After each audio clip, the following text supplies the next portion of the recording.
Welcome into Texans Today, everybody. I'm your host, Jeremy Chiggs, and coming up on today's show, the first day of Texans practice during training camp. Yesterday was the first day of training camp, but it was like the first day of school, right? You meet your teachers, you go around the room, say one interesting fact. What did you do this summer? And today is where the actual work started. The guys hit the field, got some practice done, got some drills done. We'll talk about all the news and notes you need to know from the first day of Texans practice. But before we get going, thank you to everybody who has hit that sub button so far. We are the #1 Texans channel here on YouTube for good reason, because we have the best audience. We have the best community here on YouTube because of people like y'all. So if you want to be informed, know everything you need to know around the Houston Texans, #1, got to hit that sub button first. 2, got to be part of the Noti gang. Hit that notification bell, because if any news happens, you'll be the first to be notified. And step 3, select that all option on the Noti Bell, so whenever breaking news happens around your Houston Texans, you know exactly what's going on. So let's first get into this press release put out by the Texans today with, the pup list, news and notes you need to know. Arthur Maulet, I broke down on my video yesterday, was signed, and in a corresponding move, they released Keydrain Calligan, and then they put out their pup list today, which is the physically unable to perform list. So these guys, a lot of them I talked about on yesterday's show around the injury report. Danico Autry. We did not talk about Derek Barnett, Trent Brown, Eli Cox, Tank Dell, obviously. He's going to be on that list. Foley Futakasi, Kurt Heinisch, Casey Osai, Damien Pierce, J.J. Taylor, and Jimmy Ward. And then the Houston Texans also placed 2 more guys on the non-football injury list, which is interesting that they put Joe Mixon on the non-football injury list, because pretty sure his injuries are from last season. Regardless, Joe Mixon and Elijah Huzzie on that list. And the 2 guys who I didn't really talk about yesterday, Derek Barnett, the Texans re-signed him. I think this is more of a precautionary, make sure he's good to go for the season. You'll see a couple guys on this list, like Barnett, like Danico Autry, who they're not as concerned of these guys seeing them in training camp, because they are veterans. They are guys who they believe to be semi-locks to make the 53-man roster, Barnett being one of them. Also, Foley Futakasi. Both these guys played with the team last year, had some injuries they're dealing with. The team re-signed them, so they know what they're getting with these guys. So I'm not worried about those guys being on the list as well. I think it's just, a precautionary thing. You don't want to get your guys injured in the first, second week of training camp. You want these guys who are going to be on the squad ready to go and healthy for week 1 up against the LA Rams. Also, to go on that list, Mixon, who, as I mentioned, on the pup list, on the non-football injury pup list, won't practice. He has not practiced. From everything I've heard, from the great reporting of Aaron Wilson, they're going to try to ease him in. They're going to try to ease him into it. And DJ Bieniemy, he reiterated that, saying, not practicing today. And I don't know when we'll be able to see Mixon. My guess would be towards the last week of training camp. I don't think we're going to see him at all in the preseason, but not too worried about that right now. But because Mixon's out, the first handoff at training camp went to Nick Chubb, as you see right there. I think this is a great photo from Aaron Wilson. Stroud handing off to Chubb, and then you see kind of the dichotomy of it. Behind them is Nick Caley kind of looking on. Behind Nick Caley is D'Amico Ryans looking on at Nick Caley. So right there, you kind of see all 3 levels of it. Great photo from Wilson. All these guys who I mentioned on today's show, great follows on Twitter if you want more Texans coverage, even beyond what I give you here on Texans Today. Texans fans are littered with great reporters, great beat reporters. So I implore you, anybody that I talk about on today's show, go ahead and go give them a follow on Twitter as well. Some interesting names, though, not on the pup list. Very exciting. Christian Harris, Brevin Jordan, Jalen Knoll, 3 guys who, Jalen Knoll during rookie minicamp had that hamstring injury. He was out there practicing, good to go. Brevin Jordan obviously missed all of last season, not on the pup list, good to go. And Christian Harris, he's not on the pup list, but he wasn't practicing. Landry Locker, Christian Harris is not on the pup list, but I have not seen him, and he's not on the field for defensive group install. However, likely close to returning. And multiple other reporters came out and said, yeah, Christian Harris not practicing today. And my thought on this is, I'm not worried right now. Like, first day of practice, first couple days of practice, all right, we're good. But if he doesn't play in the first preseason game, I'm stressing a little bit. I'm a little worried. Somebody who didn't play at all really last year until the final weeks and then kind of got DNP'd in the playoffs, I want to see him play. I want to see him out there.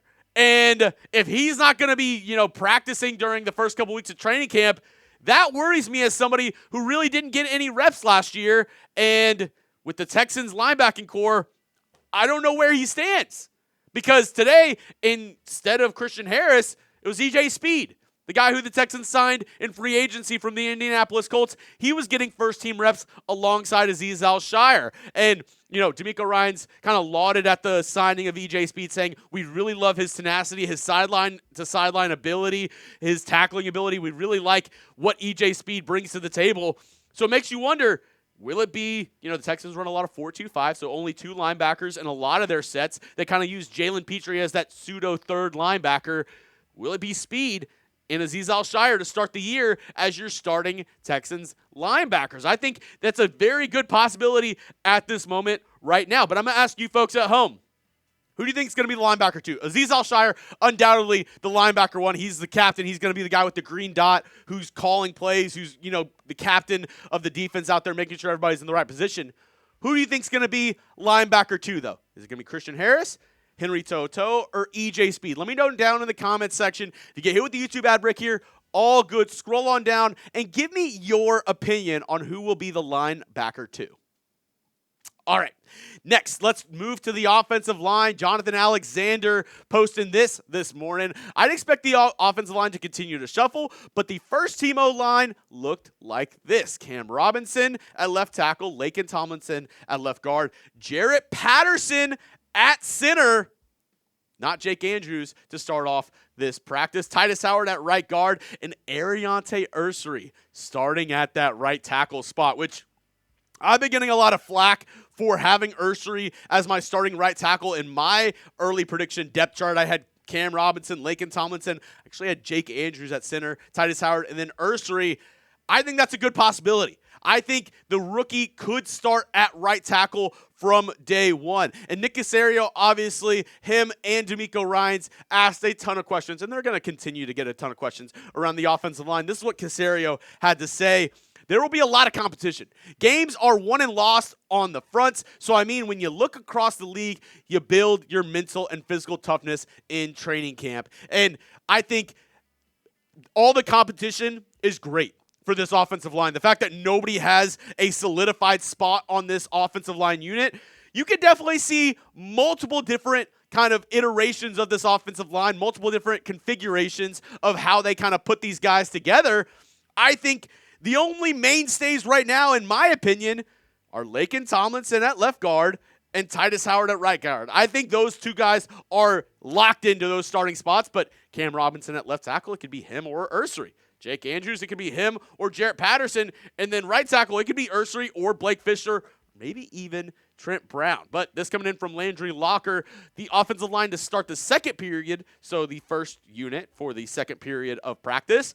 Ursery was starting at left tackle. Then you had Scruggs at left guard, Jake Andrews at center, Titus Howard at right guard, so he's getting all the right guard reps this offseason, it looks like. And then Blake Fisher as your right tackle. Now, as I mentioned at the top of the show on the PUP list, Trent Brown not practicing at this moment. My question is, will he get a shot? He has a lot of connections with this team. Nick Caley was on the Patriots staff whenever he played with them. Nick Caserio in the front office whenever he was a Patriot. So a lot of connections already for Trent Brown. I think they're easing him in, obviously coming off that season-ending injury last year with the Cincinnati Bengals. Will he get a shot, though? I think in a perfect world, he's your swing backup tackle, and Fisher or Ursery kind of take control of that right tackle spot. Maybe Cam Robinson or Ursery take control of that left tackle spot. But if Trent Brown is starting at this point, I don't know if that's a good thing for the Houston Texans. I don't know if that's a great sign for this offensive line going into this year. If somebody who really hasn't gotten any reps coming off major injury from last year is your best option at right tackle, I don't think that's a good thing for this Houston Texans team if he is the starting right tackle for week 1. I think that means either Blake Fisher or Ursary does not look good, does not look ready to start the year. Now, coming up, more quotes from Caserio and more practice notes from today's practice coming up in just one moment. But before we do, got a great deal for you. If you're looking for some more Texans gear and want something for these hotter months of the year, I got you covered with this Texans Performance t-shirt. 25% off right now. All you got to do, go to chatsports.com/HOU Nike sale. That link will be in the comment section and description of today's video. Like I said,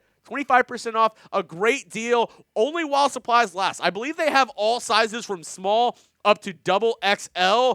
I think the triple XLs are sold out at this moment, but it's on clearance right now. So once they sell out of a certain size, probably won't come back. So get it while the getting's good. Like I said, this link will be in the comment section and description of today's video. Another big storyline, big talking point from today's training camp was around Jimmy Ward. And Nick Caserio said on Jimmy Ward's legal situation, which is a third-degree felony charge in Montgomery County, his August 13th court date, and obviously his attorney, Steve Jackson, expects Ward to be vindicated. Also, D'Amico Ryans also touched on the subject a little bit, saying, I've known Ward for a long time. I know the kind of person that he is. So he expects kind of Ward to be vindicated as well. Now, this is all speculation. These are all people not knowing the exact situation between Ward and the person who is pressing these charges on him. So, I guess we'll see. And the Texans, the NFL, will wait for the legal process to play out. Will that affect, though, whether he's not on the team or not?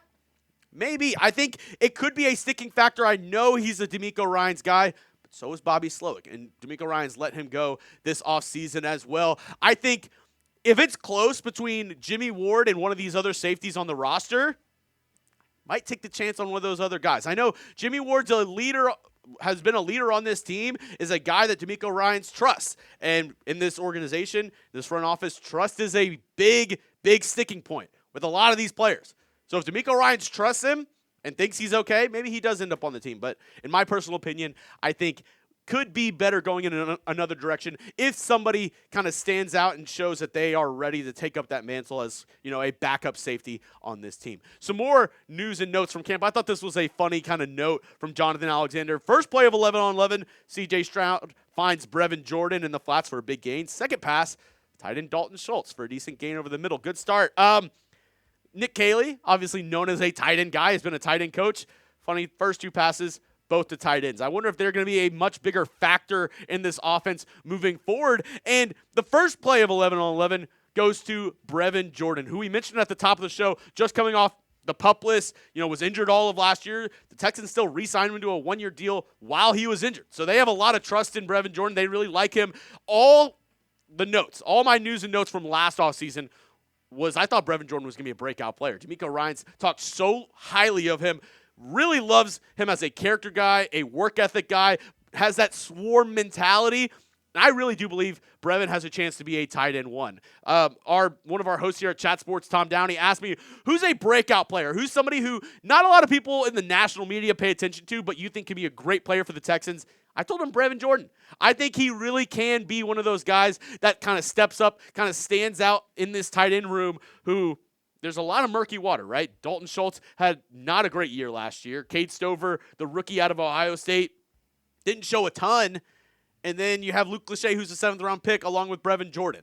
So I talked about, Noah Fant was released by the Seattle Seahawks earlier this week. He had a workout with the Tampa Bay Buccaneers, might sign with them.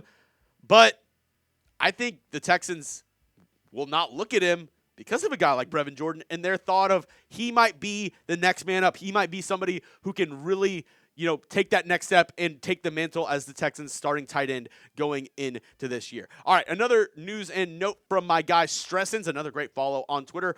Christian Kirk on Nick Caley. Nick is all ball, very intelligent, very smart, does a great job communicating to us. And I think, this was a quote that I had put before, and I really do think,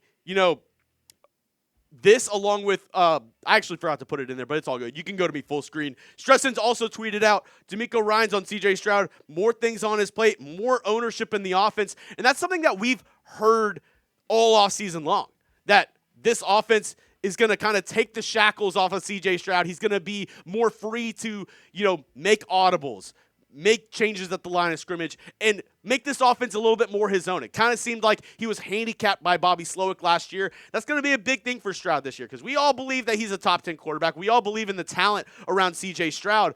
But at the end of the day, I think it's going to be hard to defend Stroud if he doesn't play well this year because of all the changes that this team is making for him. They totally revamped the offensive line. Maybe not as much as we would have all liked, a lot of iffy decisions here and there, but you added a bunch of weapons in the wide receiver room. You got a new OC for him. I fully expect CJ Stroud to have a great season and solidify himself as a top 10 guy. But we'll have to see this year. I believe in Stroud. He's been locked in all offseason, and I think we're going to see the best year yet from C.J. Stroud. He just needs to go out there and prove it to the rest of the NFL world. And overall, just to wrap a bow on today's video, I think it was a good first practice. I mean, it's just training camp, and a lot of it is install, so not a lot of flashy news. A lot of it, 11 on 11. They're not going to show all their bells and whistles at practice. It's a lot of just getting guys used to the system, the terminology, what the offense, the base offense wants to do, and kind of just getting these guys on rhythm, getting C.J. Stroud, which it was really nice to see him getting a lot of the weapons, wide receivers and tight ends out before training camp to kind of have a couple throwing sessions, get that chemistry going with him and rookies Jaden Higgins, Jalen Noel. But overall, I'm just excited. Football's so back. Football is so back, and we finally see the Houston Texans on the field, get to see some of these guys out there running, sweating at NRG, and it makes you feel like we're this much closer to the Texans season starting up against the LA Rams. Now, if you made it to the end of today's video, you're an absolute real one. If you're at the end of today's video, if you're watching right now, and you're subbed, go down and spam those H's down below so I know who the real ones are. Thank you all for watching today's show, and make sure you hit that sub button because all throughout the offseason, the regular season, 365 days a year, you know who's got you covered. We got you here at Texans Today with the latest Texans news and rumors.